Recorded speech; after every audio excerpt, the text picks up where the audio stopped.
자, 안녕하세요. 안녕하세요.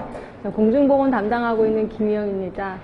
제가 학교에서 강의하고 있는 것도 아시는 분은 아실 거예요. 제가 이제 보건소 실습 지도를 좀 나가요. 그래서 이제 엊그저께 보건소 실습을 갔는데, 이제 요번에 의료법이 바뀌면서 이제 학생이든 실습하시는 분들 모두 명찰을 달아야 되는 것도 아셔야 돼. 그래서 이제 명찰을 달고 갔어요. 근데 이제 복도에서 어떤 할머니가 저 팔을 딱 잡는 거예요. 그래서 선생님 이러는 거예요. 그러니까 이 할머니는 저를 보건소 식구라고 생각을 한 것 같아요.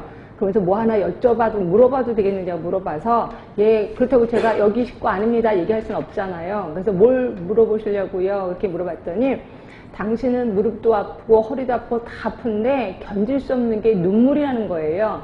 그래서 눈물이 툭하면 많이 나오는데 슬프지도 않은데, 특히 날이 추우면 눈물이 엄청 쏟아져갖고 눈 가장자리가 약간 짓물렀다라고 얘기를 하시더라고요. 그래서 병원에 가도 별 뾰족한 수가 없다. 그래서 이걸 어떻게 하면 좋겠느냐고 얘기를 하더라고요.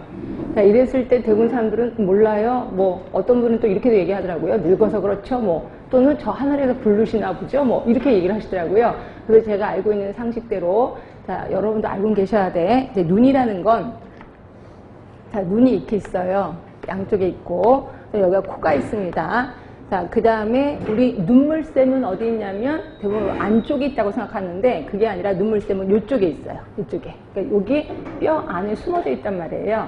그래서 눈물은 항상 만들어지는 건 아실 거예요. 그래서 우리가 울고 싶든 안 울고 싶든 눈물은 항상 만들어져서 여기서 스탠바이하고 기다리고 있어요.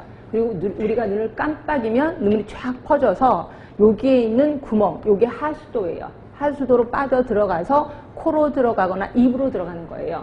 그래서 가끔 가다가 여러분 안약을 집어넣으면 좀 이따 입이 써지는 게 이런 거다라고 보시면 돼요. 근데 이제 나이가 들면 요게 살이 늘어지잖아요. 그래서 어떤 경우에 요게 이제 딱 거기 그 눈 안에 딱 접촉을 해서 눈물을 쭉 빨아들여야 되는데, 이게 늘어져서 바깥으로 틱 나와. 그러면 이게 빨아들이지 못해서 눈물이 바깥으로 나오기도 하고요.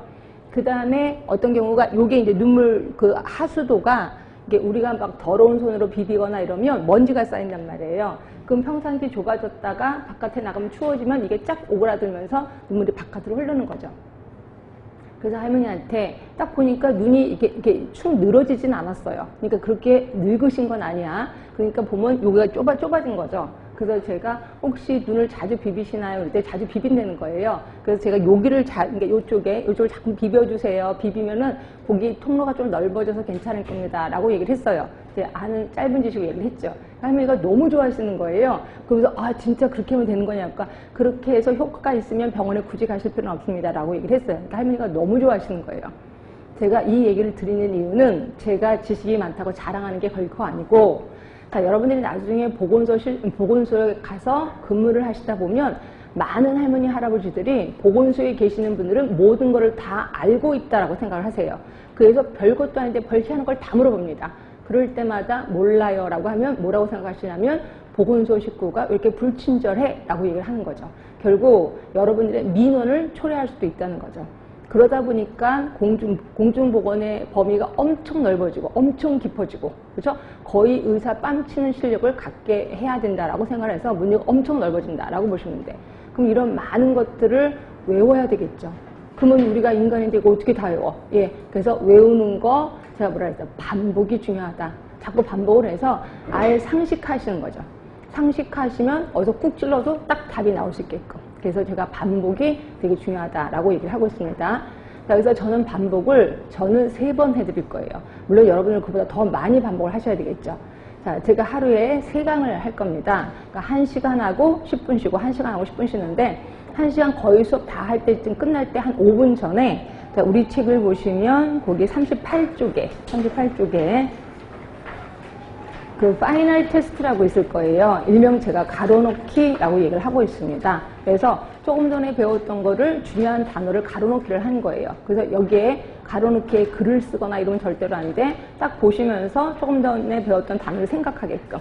그래서 어떤 분이 요번에 그 합격수기에 보니까 이걸 아예 복사해서 이걸 갖고 다니셨다면서요. 괜찮은 것 같아요. 그래서 본인이 필요한 거 더 집어넣으시고 갖고 다니면서 계속 보는 거죠. 그래서 이런 걸 일명 저는 동량 공부라고 하는데, 동량 공부 할 수밖에 없습니다. 그렇게 왔다 갔다 하면서 계속 외우셔야 이게 상식화가 될 거고 이게 머릿속에 좀 오래 남는다라고 보시면 돼. 그러니까 이런 식으로 한 번 반복을 할 거고요.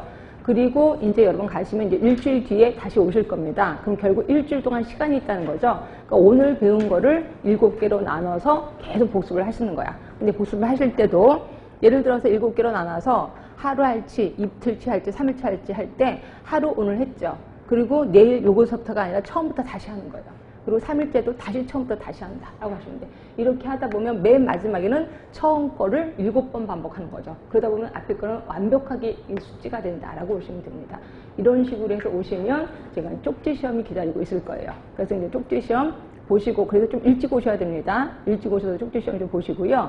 그 다음에 요번에는 제가 보시면 좀 어려운 단어 같은 것도 받아쓰기를 좀 해드릴까 합니다. 그래서 보니까 합격수에 보니까 어려운 단어 받아쓰기 하는 거 그게 도움이 좀 됐다고 얘기하더라고요. 그래서 쪽지 시험 끝나고 나서 제가 답을 불러드리면서 뭔가를 얘기하면